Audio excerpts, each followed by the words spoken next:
Fallen went absolutely off in the grand final of last series. He just completely outshone everyone on his team, everyone on the server in fact.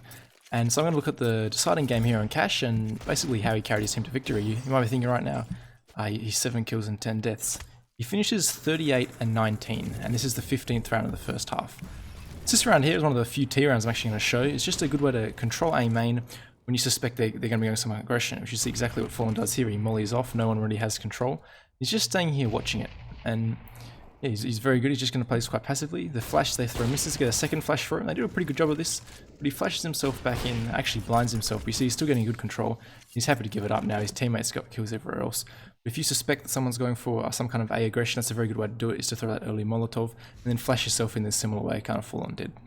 One thing SK are very confident in their retakes. You'll see here, Fallen isn't moving an inch. He wants to make sure there's no one flanking here. He's quite happy just to sit in this kind of position. You see he's not really applying any pressure, and then he's up in a 3v3 retake. As Bolts and Fur both go down, and you'll see he makes an interesting decision with this smoke up. I think he thinks maybe I can get across quickly when they can't really peek me and get the information. You see, it's very clever with that angle. He's very patient, knows Dennis is going to have to peek one way, and he just ends up cleaning everyone up. And I think obviously it's a decision. You could play a 3v3 retake with your team, but him going very fast and that smokes up, a good way to maybe catch the team off guard, and that's exactly what he did there, and he actually just basically single-handedly wins them that retake. This round here, it's just Fallen doing the basics, gets a couple of kills from it. Not all these rounds are going to be super exciting, but hopefully you guys can just learn something from it. This is a good way even to hold in a gun rounds. You just jiggle back and forth like this. He just breaks the vent to create a bit of, they don't really know whether someone's in vent or not, and you see he's just jiggling. If anyone jumps over boost, he'll see them, and he's just going to spot anyone coming out the smoke, and you'll see this works pretty well. And he doesn't treat this, doesn't get too cocky. You'll see even when he spots them in a millisecond here, he still falls back highway as if they had guns. Just see there, he's getting all the info, he's seen a couple of them, and now he's backing up. Creates the range game, and even though he's versing Glocks, he's still giving them the biggest advantage possibly he can for himself. And you see they end up pushing back out, and he ends up coming back down connector here, and then just cleaning shop, and Taka gets a couple of nice nade kills. So the very next round here, Fallen actually loses his team the round. And it's basically because he goes to B by himself and he just tries to jump across. Astralis go for basically the exact thing that will counter this, is just a rush into B main. He gets caught off guard, no one's on B, and that's the round over. But one thing I would maybe like to see him do, or obviously it's a trade-off, but maybe just one flash when you're by yourself, just to be sure. If he just throws that one flash, it gives him a couple of extra seconds. That first guy probably can't peek him as easily. This round here, Fallen's up in a 3v3 retake, and he ends up getting 2 of the 3 kills in the retake. Astralis played way too passive. One thing he does miss is he probably should have hit this shot here on Dupree, but he ends up missing it. But a 3v3, you see, he gets information where Zipex is. He knows one, at least on sight. Then once he goes to this second peek, he knows, okay, there's 2 there. It's quite aggressive by Fallen. He got a lot of information from it, very risky, but I think he was just feeling it. Now he knows where all 3 players are. He knows one behind each of the box and one in the checkers kind of area. And you'll see here, he jumps into a spot, puts a lot of pressure on them, but they kind of don't react at all, so it makes it really easy for him. So he checks that no one's going to peek him, that player Zipex, and this is the slowest peek in the world. No one's trying to face, no one even tries to trade off that peek. And until Zipex peeks like another 2 seconds later, and even if Fallen had gone down, Fur was in a position just to kill him easily in the back. I mean, Fur didn't actually have to do anything, it was all Bolts and Fallen. Just around here, his team goes for a really aggressive pick into A. You'll see there's that anti-molly kind of thing I was talking about. They actually read it quite well. Again, SK going for some kind of aggression. They end up smoking it off themselves, interestingly, and then Fallen's job is to molly the deep A main. Flash comes in from his teammates, and they actually end up training position. You see Dennis ends up creeping through. Gets the kill to Kirby, but this is actually a really bad situation for them. You see they've got 2 players, the one in the, what is that, squeaky door area, and then one already out A main. You see Taka has, Fallen has no idea what's going on. I mean, I can't work out what player's what, but whatever.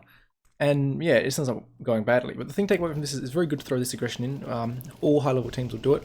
See a lot of amateur teams are too scared to apply this kind of aggression. They'll do one or the other. They'll either go full out aggression or they'll just go super passive. And you've got to find this mix, which is what SK does really well. So around here again, Fallen ends up going for some kind of aggression to checkers. You'll see this time he gets away with it, unlike when he had the AWP. And even though they go for another fast player, he just had the timing a little bit better. I think they were a little bit slower, maybe they didn't have the best spawns. So it's his first pick off, but one thing obviously that teams will do once they know you're in checkers, they're going to molly it, which is exactly what Astralis does. But Fallen does a very good job of using his smoke here, using his own utility to make sure he gets away safely. So he cuts off an avenue with them, and yeah, they don't really know where he's going to be. He's lucky, who is that? Kirby doesn't catch him off guard, but he jumps across quite quick, and that'd be a very hard shot to hit. And yeah, he runs away, and they end up in this 4v3 situation. You saw my video on G2 and them just molling everything in checkers. The best approach is to have a smoke, especially for some kind of anchor on the site or even in checkers. If you're the anchor for B, you definitely want to have that smoke ready. If they go for some kind of molly execute on you, they can actually molly the entirety of site or entirety of checkers. Really the only counter for it is to chuck that smoke down on top of it. Again, this round, you see Fallen doing another different thing. He's very good at mixing up his AWP, catches Zipex off, just really the advantage of the AWP. But you notice his teammates right here are also boosting on site. They're right here. They've got A main covered for him. He's got no chance of really getting pushed out or getting flanked. One of the biggest things I see is when people go for this pick or they go and pick into A main, his T's coming from the other one, either here or here, respectively, cut him off as they're trying to escape. SK do a very good job of making sure that doesn't happen. So again here, Fallen playing more of a passive role. You see he's doing a good job of just holding that. The important thing is he peeks out as that smoke's going down. A lot of teams will throw that smoke and before it's actually bloomed, they'll think they're safe. You see it's a bad smoke and he peeks in front of it and gets the kill. There's a really good repositioning now. You see he sends Taco back towards the back of Z Connect. He doesn't want to sit there with his AWP. It's a waste of the weapon. Flashes himself there. Good flash from to cross and you'll see he's able to cross. Catches Dupree off guard, I think. I don't know what he was really doing and he gets the 2 kills and it's really well played by Fallen. I mean, he obviously hits the 2 shots, which are nice. A bit of a misplay by Dupree, but he also, you see the way after he gets a Z connector peek, he doesn't go for the re-peek. He communicates very quickly with Taco that I need to reposition here and find somewhere else effective for me to use this gun. As you see again here, Fallen's got another aggressive cutter angle. He's getting a lot of information here that no one's crossed into A main, and obviously he's saving them a smoke. They don't have to smoke off A main or anything. So you see here, this flash comes in, he does pick off it, but he's pretty confident to go back, and I mean, yeah, Astralis don't really apply too much pressure to start off with. Gets his first kill onto Glaive, and then he falls back, throws his own flash. He's very aware of Zipex here. I think he was trusting on bolts to cover him, which he did eventually, but not initially. One thing Fallen is very good at if he wants to be is he will get that initial pick and then he'll fall away. He's very good at finding those routes where he's not going to get found out, and yeah, one of these obvious places he does is on A Mirage. He's very good at moving around, kind of like under balcony and stuff. But yeah, you'll see that's really it for Fallen. I mean, he always had a phenomenal game. I mean, there's still a couple of rounds left here, but what is he? He's 34 and 19 in this case. He ends up going 38, so he gets 4 more kills.